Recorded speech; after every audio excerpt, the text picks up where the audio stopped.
Jadi kami dari kampus Universitas Pamulang, program studi Fakultas Ekonomi dan Bisnis S1 Akuntansi, ingin mempresentasikan mata kuliah akuntansi manajemen materi pertemuan ke-12 mengenai. Jadi sebelum masuk ambilan pusat praktis yang kita harus langsung bersama yang namanya Ibu Indawati. Apa sih keputusan taktis itu? Keputusan taktis yaitu keputusan jangka pendek yang dilakukan untuk hasil cepat. Contohnya menerima pesanan dengan harga murah supaya mesin yang nganggur bisa tetap dipakai dan tetap ada laba. Jadi keputusan taktis itu keputusan yang jangka waktunya itu pendek dan bisa ngatasin masalah yang sifatnya itu cepat, yang nantinya itu bakal berpengaruh besar ke tujuan besar perusahaan. Contohnya kayak yang tadi mesin yang nganggur, itu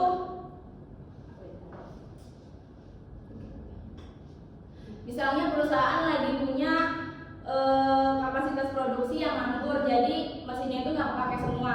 Nah terus tiba-tiba ada pesanan tapi harganya itu lebih murah. Kita ada dua pilihan nih, mau kita nggak ambil pesanan itu tapi kita nggak dapat laba, terus mesinnya juga bakal cepat rusak. Atau yang kedua, kita ambil pesanan itu terus kita dapat laba walaupun dikit. Otomatis kita bakal pilih yang kedua dong. Kita terima pesanan itu dan kita dapat laba walaupun dikit. Nah itu keputusan taktis. Jadi kayak ya udah kita ambil keputusan ini sekarang biar nggak rugi nantinya.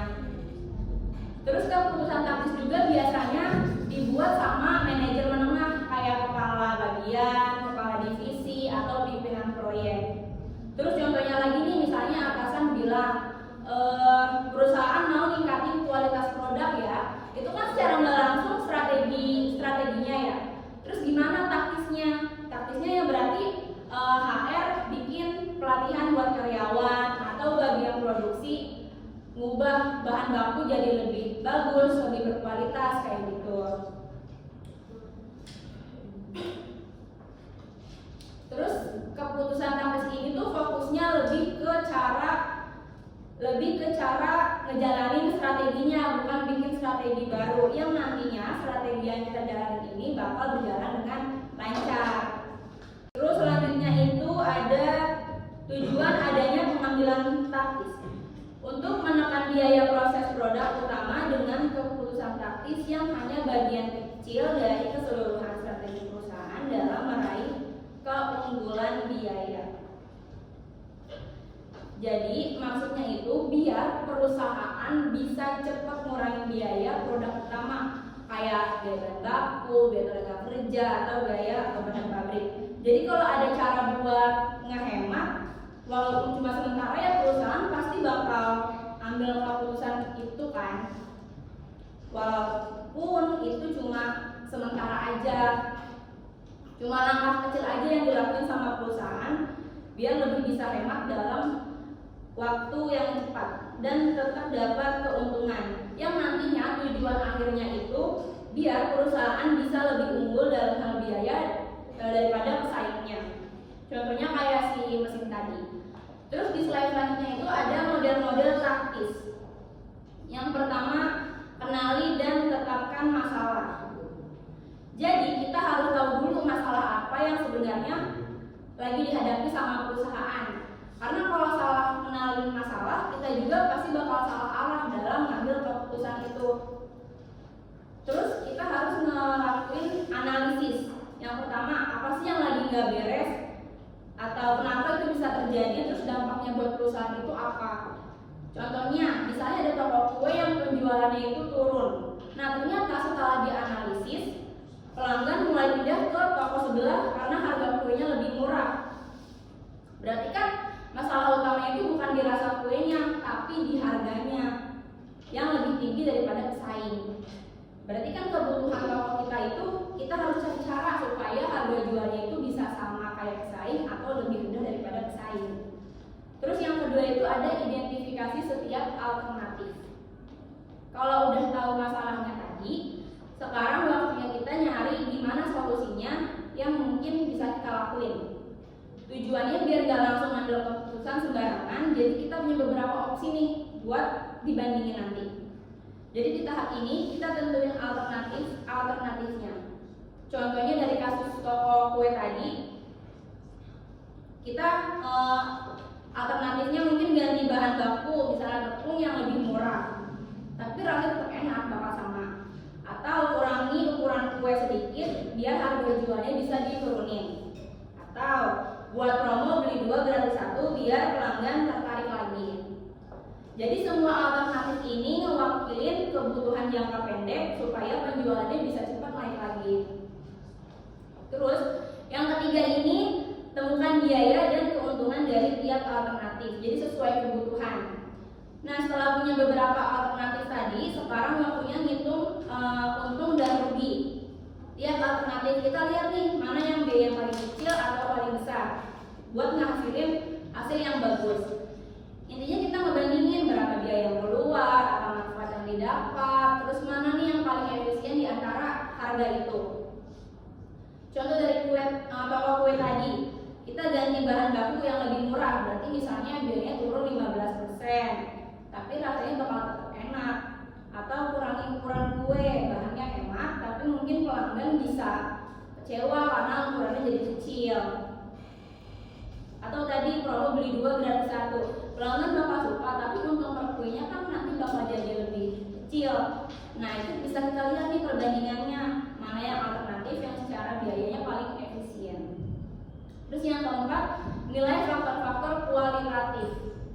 Kalau tadi kita hitung dari sisi angka, untung dan rugi itu, sekarang kita lihat dari faktor non-keuangannya, seperti kualitas produk, kepuasan pelanggan, hubungan dan karyawan atau pemasok dari citra mereknya. Soalnya kadang keputusan yang hemat biaya malah bisa membuat pelanggan itu kecewa atau citra perusahaannya turun. Contohnya ganti bahan baku murah tapi ternyata rasanya beda, pelanggan kan nanti pastinya bakal komplain. Atau kurangi ukuran kuenya, pelanggan pasti ngerasa kok kecil banget, mahal pula. Jadi di tahap ini perusahaan milih keputusan yang bukan cuma hemat tapi juga tetap disukai sama pelanggan, karena ini berhubungan sama keinginan perusahaan buat punya citra yang baik. Terus yang terakhir itu tentukan alternatif yang menawarkan manfaat terbesar atau tabungan. Langkah terakhir, kita pilih nih alternatif yang paling menguntungkan secara keseluruhan. Artinya lihat mana yang bisa kasih manfaat paling besar tapi resikonya paling kecil, baik dari sisi uang, waktu maupun kepuasan pelanggan itu. Jadi setelah dianalisis, toko kue akhirnya pilih nih pakai bahan baku baru yang lebih murah tapi tetap enak. Dengan begitu biayanya nanti bakal turun, harga jualnya bisa diturunin sedikit, pelanggan juga bakal tetap suka. Nanti penjualannya juga pasti otomatis bakal naik. Nah, itu disebut tabungan, karena keputusan itu bisa bantu perusahaan hemat biaya dan tetap dapat laba. Jadi hasil nabung itu dari hasil efisiensi tadi. Selanjutnya akan dijelasin sama Bintang. Materi selanjutnya ada relevansi, perilaku biaya, dan model penggunaan sumber daya aktivitas. Dia relevan yaitu perubahan pengeluaran sumber daya. Jika perubahan dalam permintaan dan penawaran sumber daya menyebabkan perubahan dalam biaya sumber daya. Nah, yang pertama ada definisi biaya relevan. Biaya relevan merupakan biaya masa depan yang berbeda pada setiap alternatif. Semua keputusan terkait dengan masa depan, jadi dapat mempengaruhi keputusan tersebut. Nah, untuk yang kedua, etika dalam pengambilan keputusan taktis. Masalah etika selalu terkait dengan implementasi keputusan taktis dan kemungkinan mengorbankan sasaran jangka panjang untuk hasil jangka pendek. Jadi semua keputusan manajerial sebenarnya berhubungan dengan masa depan. Jadi penting banget buat tahu mana biaya yang benar-benar berpengaruh dan mana biaya yang tidak berpengaruh. Lalu dalam pengambilan keputusan taktis kita juga harus memperhatikan etika. Kadang demi hasil cepat, perusahaan bisa aja mengambil langkah yang kurang etis. Misalnya mengorbankan karyawan atau kualitas produk. Jadi hal seperti ini harus dihindari karena bisa berdampak negatif untuk jangka panjang. Jadi intinya kita harus bijak dalam membuat keputusan. Bukan cuma lihat untung rugi jangka pendek, tetapi juga dampak dan nilai moralnya. Selanjutnya aplikasi konsep biaya relevan. Konsep biaya relevan terbagi menjadi 3. Yang pertama, sumber daya fleksibel, penawaran dengan permintaan. Permintaan berubah apakah tetap relevan atau tidak, itu tergantung sama kuota. Misalnya kayak gini, kita mampu bikin 500 kue, tapi si konsumen cuma pesen 200. Nah, di kemudian hari konsumen ngehubungin kita lagi buat minta kue 100 pieces lagi. Karena itu masih masuk ke dalam kuota kita, jadi kita anggap relevan karena kita masih sanggup buat bikin pesanan lagi. Yang kedua itu permintaan tetap. Permintaan tetap karena nggak ada yang berubah, jadi bisa relevan aja.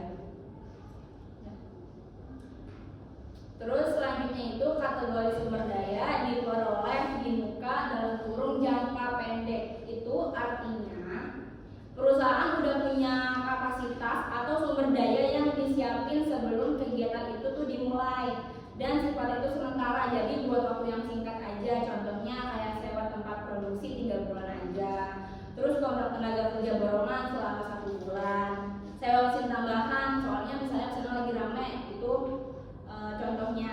Jadi biaya itu udah dibayar di muka dan gak bisa diubah cepat karena jangka waktunya itu pendek. Terus di kolom hubungan permintaan dan penawaran itu kan ada penawaran sama dengan permintaan.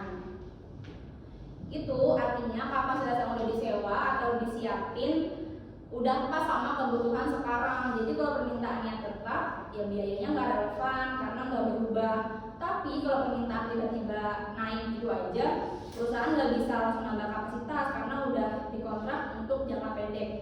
Jadi biaya lembur, sewa, tambahan atau outsourcing, biaya ini dikategorikan relevan.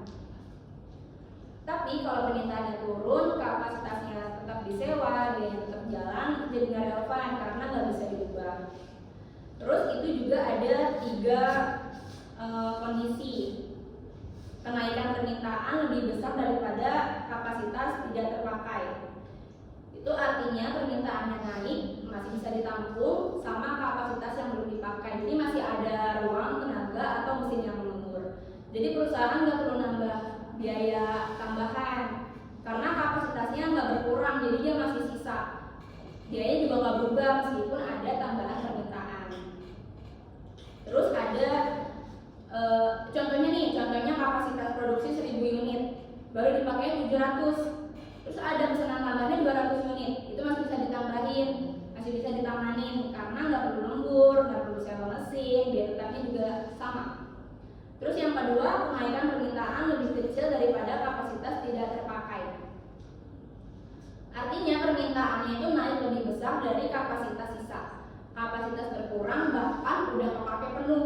Jadi kalau mau memenuhi permintaan tambahan, perusahaan harus nambah biaya sementara kayak lembur, sewa, alat tambahan atau rekrut orang.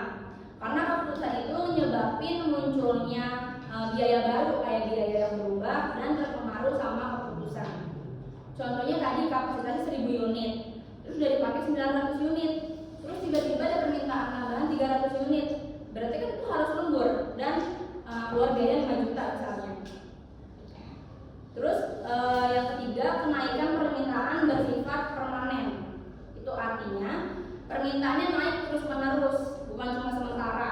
Kalau kayak gini, perusahaan harus ningkatin kapasitas tetap. Misalnya beli mesin baru, tambahin pegawai tetapnya, atau nambah pabrik, nambah bikin luas gitu.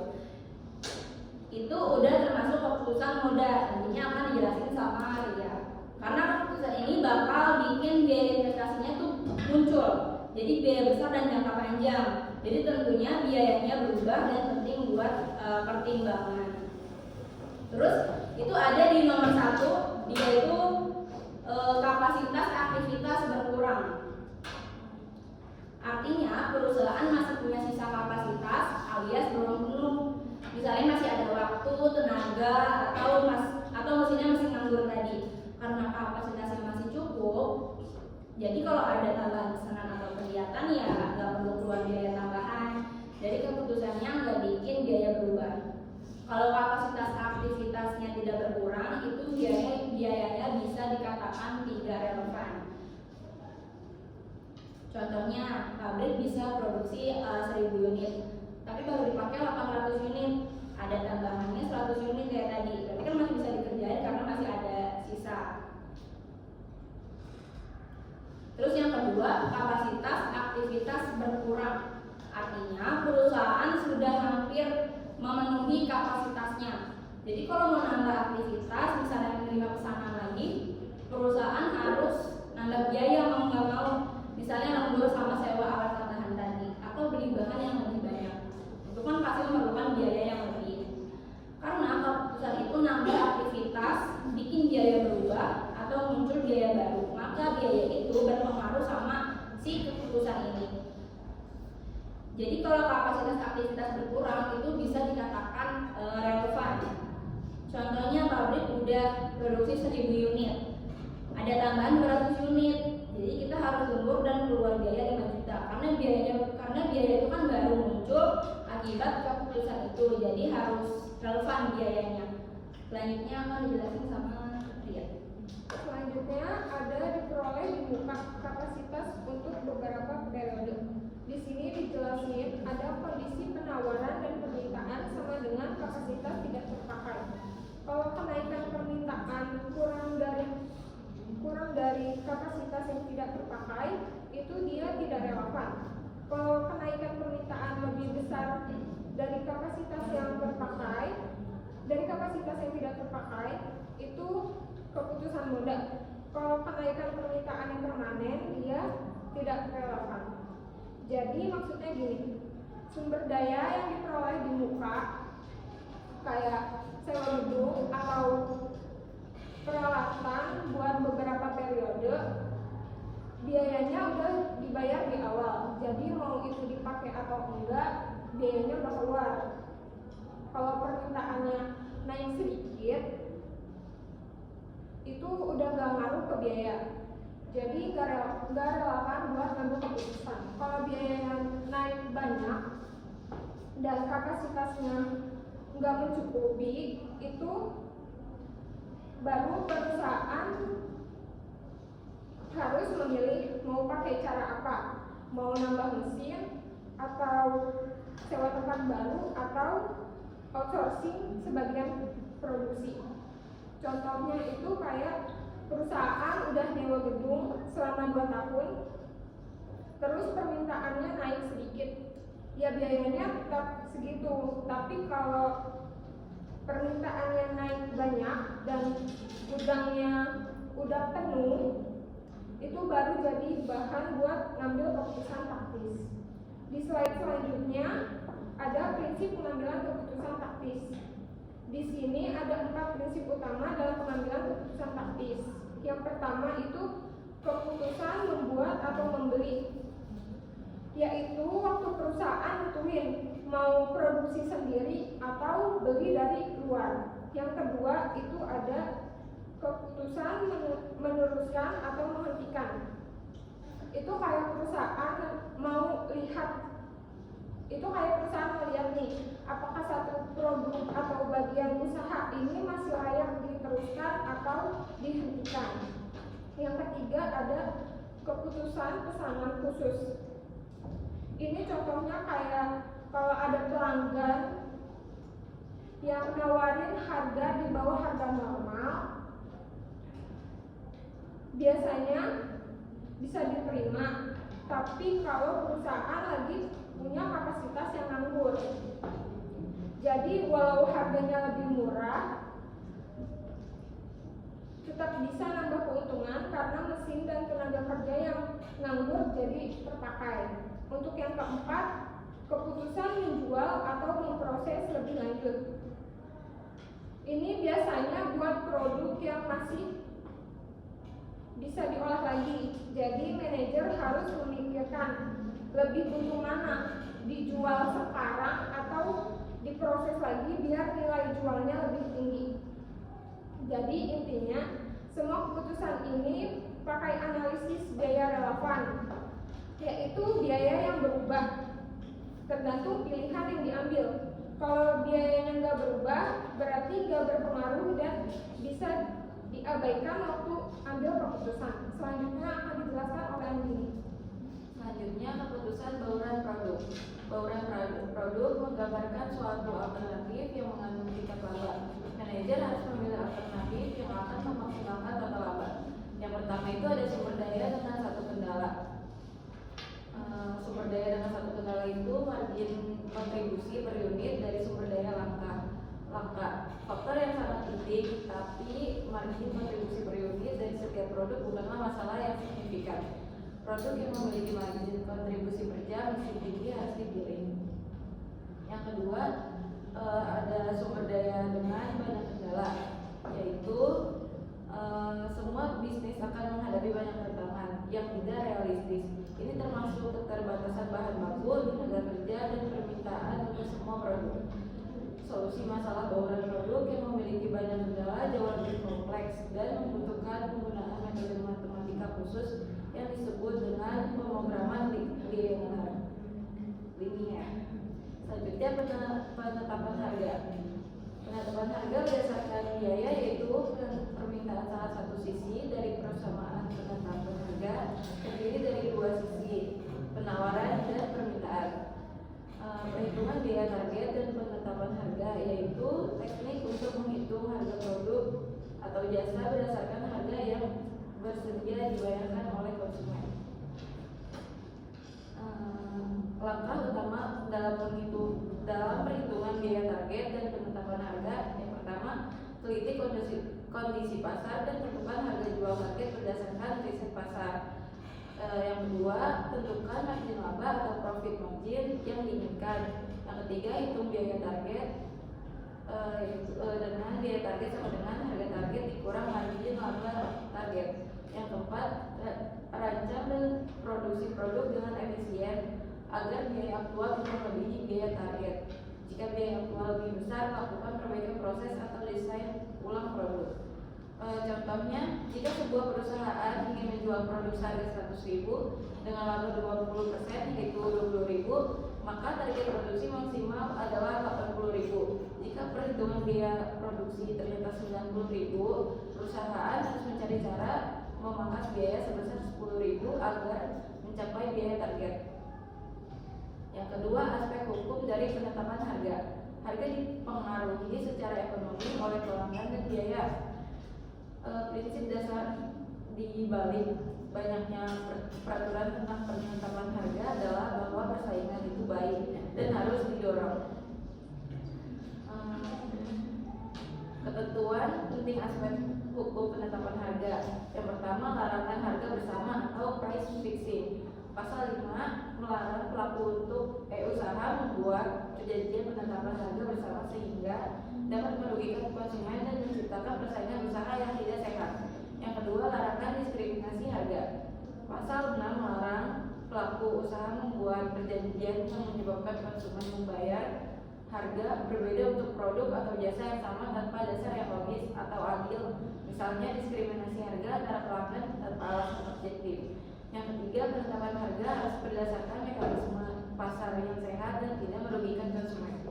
Jadi kesimpulan yang kita bisa ambil itu pengambilan keputusan taktis adalah keputusan jangka pendek yang bertujuan untuk mencapai hasil cepat dan efisien. Dalam pengambilan keputusan ini, manajer harus mempertimbangkan biaya, manfaat, serta dampaknya terhadap kinerja perusahaan.